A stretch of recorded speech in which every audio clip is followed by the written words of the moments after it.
Hi hello friends, ನಮಸ್ತೆ. Welcome back to Meenaraj channel.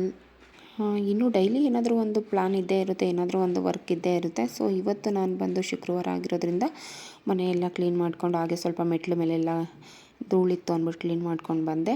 ಇನ್ನು ಮಕ್ಕಳಿಗೆ ಸ್ಕೂಲಿಗೆ ಟೈಮ್ ಆಗುತ್ತಲ್ವ, ಟಿಫನ್ಗೆ ರೆಡಿ ಮಾಡ್ಕೊಳ್ತಾ ಇದ್ದೀನಿ. ಇವತ್ತು ನಾನು ಟಿಫನ್ಗೆ ರೈಸ್ ಬಾತ್ ಮಾಡ್ಕೊಳ್ತಾ ಇದ್ದೀನಿ. ಅಂದರೆ ಸಬ್ಬಕ್ಕಿ ಸೊಪ್ಪು ಮತ್ತು ಹೆಸರು ಕಾಳಿತ್ತು, ಸ್ವಲ್ಪ ಎರಡನ್ನೂ ಮಿಕ್ಸ್ ಮಾಡಿಕೊಂಡು ಒಂದು ರೈಸ್ ಬಾತ್ ಪ್ರಿಪೇರ್ ಮಾಡ್ಕೊಂಡಿದ್ದೀನಿ. ಒಂದು ಅರ್ಧ ಗಂಟೆಗಳ ಕಾಲ ಆದರೂ ನೆಲದ ಮೇಲೆ ಕುತ್ಕೊತೀನಿ, ಅಥವಾ ಊಟ ಮಾಡೋದಕ್ಕಾಗಿರ್ಬೋದು, ಈ ಥರ ಏನಾದರೂ ತರಕಾರಿ ಸೊಪ್ಪನ್ನೆಲ್ಲ ಬಿಡಿಸೋದಕ್ಕಾಗಿರ್ಬೋದು. ಏನಕ್ಕಂದರೆ ಈ ರೀತಿ ಕುತ್ಕೊಳ್ಳೋದ್ರಿಂದ ಬ್ಯಾಕ್ ಪೇಯ್ನು, ಮಂಡಿ ನೋವು ಇದೆಲ್ಲ ಕಮ್ಮಿ ಮಾಡ್ಬೋದು. ಸೊ ನಮ್ಮ ಮಜಲ್ಸ್ನ ಸ್ಟ್ರಾಂಗ್ ಮಾಡ್ಕೊಳ್ಬೋದು. ಇತ್ತೀಚೆಗೆ ಏನು ಮಾಡ್ತೀವಿ ಅಂದರೆ ಚೇರ್ ಮೇಲೆ ಕುತ್ಕೊಂಡ್ಬಿಡೋದು, ದಿವಾನ್ ಮೇಲೆ ಕುತ್ಕೊಂಡು, ಸೋಫಾ, ಡೈನಿಂಗ್ ಟೇಬಲ್ ಈ ಥರ ಕುತ್ಕೊಂಡು ಅಲ್ಲೇ ಊಟ ಮಾಡ್ಕೊಂಡ್ಬಿಡ್ತೀವಿ. ಸರಿಯಾಗಿ ಈ ರೀತಿ ಕುತ್ಕೊಳ್ದೆ, ಎಕ್ಸಸೈಸು ಮಾಡದೆ ನಮ್ಮ ಆರೋಗ್ಯನ ನಾವೇ ಹಾಳು ಮಾಡ್ಕೊಳ್ತಿದ್ದೀವಿ. ನಾವು ಆಫೀಸ್ಗೆ ಹೋದರೆ ಬೆಳಗ್ಗೆಯಿಂದ ಸಂಜೆವರೆಗೂ ನಾವು ಚೇರ್ಗಳ ಮೇಲೆ ಕುತ್ಕೊಂಡು ಹಾಗಾಗಿ ಮಂಡಿ ಎಲ್ಲ ಇಟ್ಕೊತಾ ಇರುತ್ತೆ. ಅದೇ ಆದರೆ ಖಂಡಿತ ಅಟ್ಲೀಸ್ಟ್ ಎಕ್ಸಸೈಸ್ ಮಾಡೋಕ್ಕಾಗಲಿಲ್ಲ ಅಂದರೂ ಈ ರೀತಿ ನೆಲದ ಮೇಲೆ ಕುತ್ಕೊಂಡು ಊಟ ಆದರೂ ಮಾಡೋದನ್ನು ಅಭ್ಯಾಸ ಮಾಡ್ಕೊಳ್ಳಿ. ಇನ್ನು ನಾನು ಸಬ್ಬಕ್ಕಿ ರೈಸ್ ಬಾತ್ ಮಾಡೋದಕ್ಕೆ ಏನೇನೆಲ್ಲ ಇಂಗ್ರೀಡಿಯೆಂಟ್ಸ್ನ ಬಳಸ್ಕೊಂಡಿದ್ದೀನಿ ಅಂತ ಹೇಳೋದಾದರೆ, ಕುಕ್ಕರ್ ಕಾಯೋದಕ್ಕೆ ಇಟ್ಬಿಟ್ಟು ಒಂದಷ್ಟು ಎಣ್ಣೆನ ಹಾಕ್ಕೊಂಡಿದ್ದೀನಿ. ಒಂದು 3ರಿಂದ 4 ಸ್ಪೂನ್ ಹಾಕ್ಕೊಂಡಿದ್ದೀನಿ. ಇನ್ನು ರುಬ್ಬೋದಕ್ಕೆ ಕೆಲವೊಂದಷ್ಟು ಬೆಳ್ಳುಳ್ಳಿ, ಚಕ್ಕೆ, ಲವಂಗ, ಶುಂಠಿ, ಕೊತ್ತಂಬರಿ, ಪುದೀನ ಎಲ್ಲ ಹಾಕ್ಕೊಂಡು ನೀಟಾಗಿ ಪೇಸ್ಟ್ ಮಾಡ್ಕೊಳ್ಬೇಕು. ಇನ್ನು ಕಾಯ್ದಿರೋ ಅಂಥ ಎಣ್ಣೆಗೆ ಒಂದು 2 ಕಟ್ ಮಾಡಿರೋ ಅಂಥ ಈರುಳ್ಳಿನ ಹಾಕ್ಕೊಂಡು ನೀಟಾಗಿ ಫ್ರೈ ಮಾಡ್ಕೊಳ್ತಿದ್ದೀನಿ. ಹಾಗೆ ಚೆನ್ನಾಗಿ ತೊಳೆದಿಟ್ಟಿರೋ ಅಂಥ ಸಬ್ಬಕ್ಕಿ ಸೊಪ್ಪು ಸಣ್ಣ ಕಟ್ ಮಾಡಿಕೊಂಡು, ಹಾಗೆ ಒಂದು 2 ಕಪ್ಪಷ್ಟು ಹೆಸರು ಕಾಳು ಮೊಳಕೆ ಕಟ್ಟಿರೋದನ್ನ ತೊಗೊಂಡಿದ್ದೀನಿ. ಮನೇಲಿತ್ತು ಅಂತ, ಬೇಕಂದರೆ ನೆನೆಸಿರೋ ಹೆಸರು ಕಾಳನ್ನು ಸಹ ತೊಗೊಳ್ಬೋದು. ನೀಟಾಗಿ ಈ ರೀತಿ ಫ್ರೈ ಮಾಡ್ಕೊಳ್ಬೇಕು. ಅಂದರೆ ಅದ್ರದ್ದು ಸಬ್ಬಕ್ಕಿ ಸೊಪ್ಪಿನ ಫ್ಲೇವರ್ ಹಸಿ ವಾಸನೆ ಹೋಗೋವರೆಗೂ ನೀಟಾಗಿ ಫ್ರೈ ಮಾಡ್ಕೊಳ್ಬೇಕು. ಇನ್ನು ರುಬ್ಬಿರೋ ಅಂಥ ಇಂಗ್ರೀಡಿಯೆಂಟ್ಸ್ನ ಹಾಕ್ಕೊಂಡು ನೀಟಾಗಿ ಎಲ್ಲನೂ ಫ್ರೈ ಮಾಡ್ಕೊಳ್ತೀನಿ. ಸೊ ಇದಾದಮೇಲೆ ಒಂದು ಸ್ವಲ್ಪ ಟೊಮೊಟೊ ಹಚ್ಚಿಟ್ಕೊಂಡಿರೋದಾಗಿರ್ಬೋದು, ಒಂದೊಂದೇ ಪದಾರ್ಥಗಳನ್ನ ಹಾಕ್ಕೊಂಡು ನೀಟಾಗಿ ಫ್ರೈ ಮಾಡ್ಕೊಳ್ತೀನಿ. ನಾನು ಖಾರಕ್ಕೆ ಒಂದು 6ರಿಂದ 7 ಹಸಿಮೆಣ್ಸಿನ್ಕಾಯಿ, ರುಚಿಗೆ ಬೇಕಾಗಿರೋಷ್ಟು ಉಪ್ಪನ್ನ ಹಾಕ್ಕೊಂಡಿದ್ದೀನಿ. ನನಗೆ ಪುಡಿ ಉಪ್ಪಿಗಿಂತ ಕಲ್ಲುಪ್ಪನ್ನ ಜಾಸ್ತಿ ಬಳಸ್ಕೊಳ್ತೀನಿ.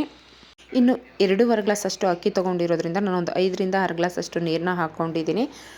ಇನ್ನು ಸ್ವಲ್ಪ ನೀರು ಕಾಯ್ದಾದ್ಮೇಲೆ ಅಕ್ಕಿನೆಲ್ಲ ತೊಳೆದಿಟ್ಕೊಂಡಿರೋದನ್ನ ಹಾಕ್ಕೊಂಡು, ಹಾಗೆ ಸ್ವಲ್ಪ ಧನಿಯಾ ಪುಡಿ ಜೊತೆಗೆ ಒಂದು 3ರಿಂದ 4 ಸ್ಪೂನಷ್ಟು ಖಾರದ ಪುಡಿನ ಆ್ಯಡ್ ಮಾಡ್ಕೊಂಡಿದ್ದೀನಿ. ಇದಕ್ಕೆ ಜಾಸ್ತಿ ಇನ್ನೇನು ಮಸಾಲ ಪದಾರ್ಥಗಳನ್ನ ಆ್ಯಡ್ ಮಾಡ್ಕೊಂಡಿಲ್ಲ, ಚಕ್ಕೆ ಲವಂಗ ಅಷ್ಟೇ ಹಾಕ್ಕೊಂಡಿರೋದು. ಇನ್ನು ಕುಕ್ಕರ್ ಕ್ಲೋಸ್ ಮಾಡಿಬಿಟ್ಟು 2 ವಿಜಿಲ್ ಕೂಗಿಸ್ಕೊಂಡ್ರೆ ಸೊ ಸಬ್ಬಕ್ಕಿ ಸೊಪ್ಪಿನ ರೈಸ್ ಬಾತ್ ರೆಡಿ ಆಗುತ್ತೆ. ತುಂಬಾ ಟೇಸ್ಟಿಯಾಗಿ ಬಂದಿತ್ತು. ಸೊ ನಾನು ಫಸ್ಟ್ ಟೈಮು ಹೆಸರು ಕಾಳನ್ನ ಯೂಸ್ ಮಾಡ್ಕೊಂಡಿದ್ದು, ಬಟಾಣಿ ಇಲ್ಲ ಅಂದ್ಬಿಟ್ಟು ಇದನ್ನು ಹಾಕ್ಕೊಂಡು ಮಾಡ್ಕೊಂಡಿದ್ದೆ. ತುಂಬಾ ಚೆನ್ನಾಗಿ ಬಂದಿತ್ತು. ಸೊ ಮಕ್ಕಳು ಸಹ ತುಂಬಾ ಚೆನ್ನಾಗಿದೆ ಅಂದರೆ ಪದೇ ಪದೇ ಒಂದೊಂದು ತುತ್ತಲ್ಲೂ ಹೆಸರು ಕಾಳು ಜಾಸ್ತಿ ಸಿಗ್ತಾ ಇರೋದ್ರಿಂದ ತುಂಬ ಟೇಸ್ಟಿಯಾಗಿದೆ ಅಂತ ಹೇಳ್ತಾಯಿದ್ರು. ಸೊ ನನಗಂತೂ ಈ ರೈಸ್ ಬಾತ್ ತುಂಬಾ ಇಷ್ಟ ಆಯಿತು. ಸೊ ಖಂಡಿತ ನೀವು ಒಂದ್ಸತಿ ಟ್ರೈ ಮಾಡಿ ಫ್ರೆಂಡ್ಸ್. ಇನ್ನು ಇದ್ರ ಜೊತೆಗೆ ನಾನು ಮಕ್ಕಳೆಲ್ಲ ಹೋದ್ಮೇಲೆ ಸ್ವಲ್ಪ ಪೂಜೆನ ಮಾಡ್ಕೊಳ್ಳೋದಕ್ಕೆ ಸ್ಟಾರ್ಟ್ ಮಾಡಿಕೊಂಡೆ.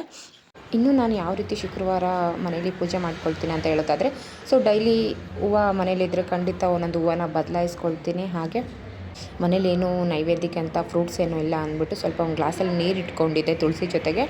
ಶುಕ್ರವಾರ ಬಂದು ಹೂವುದಿಂದ ಅಥವಾ ಕುಂಕುಮದಿಂದ ಅಷ್ಟೊತ್ತರ ಹೇಳ್ಕೊಂಡು ಪೂಜೆನ ಮಾಡ್ಕೊಳ್ತೀನಿ. ಸೊ ಬಟ್ ಇವತ್ತು ಅದನ್ನು ಸಹ ಮಾಡೋದಕ್ಕಾಗಲಿಲ್ಲ, ಹೊರಗಡೆ ಹೋಗೋದಿತ್ತು. ಅಂದರೆ ಮಾವನ ಮಗಂದು ಮದುವೆ ಇರೋದ್ರಿಂದ ಇನ್ವಿಟೇಷನ್ ಕಾರ್ಡ್ಸ್ ಎಲ್ಲ ಕೊಡೋದಕ್ಕೆ ಹೋಗಬೇಕಾಗಿತ್ತು. ಇನ್ನು 20 ಡೇಸ್ ಇದೆ ಮದುವೆ. ಸೊ 22, 23 ಮದುವೆ ಇದೆ. ಆ ಕಾರಣಕ್ಕೆ ನಾನು ಮಾವನ ಮನೆ ಹತ್ರ ಬಂದೆ. ಮಾಮನು ಮತ್ತು ಆಂಟಿನೂ ಬೇರೆ ಕಡೆ ಕಾರ್ಡ್ ಕೊಡೋಕೆ ಹೋಗಿದ್ರು. ಸೊ ನಮ್ಮ ಮಾವನ ಮಗಳಿದ್ದಾರೆ ಮಂಜು ಅಂತ. ಇನ್ನು ಆಂಟಿ ಮಾಮ ಬಂದಿದ ತಕ್ಷಣ ಮತ್ತೆ ಬೇರೆ ಕಡೆ ಕಾರ್ಡ್ ಕೊಡೋದಕ್ಕೆ ಹೊರಡಬೇಕು. ಸೊ ಆ ಕಾರಣಕ್ಕೆ ನಾನು ಬ್ಲಾಗ್ಸ್ನ ಇಲ್ಲಿಗೆ ಕಂಪ್ಲೀಟ್ ಮಾಡ್ತಾ ಇದ್ದೀನಿ. Thank you friends. See you the next blog. Bye, see you all.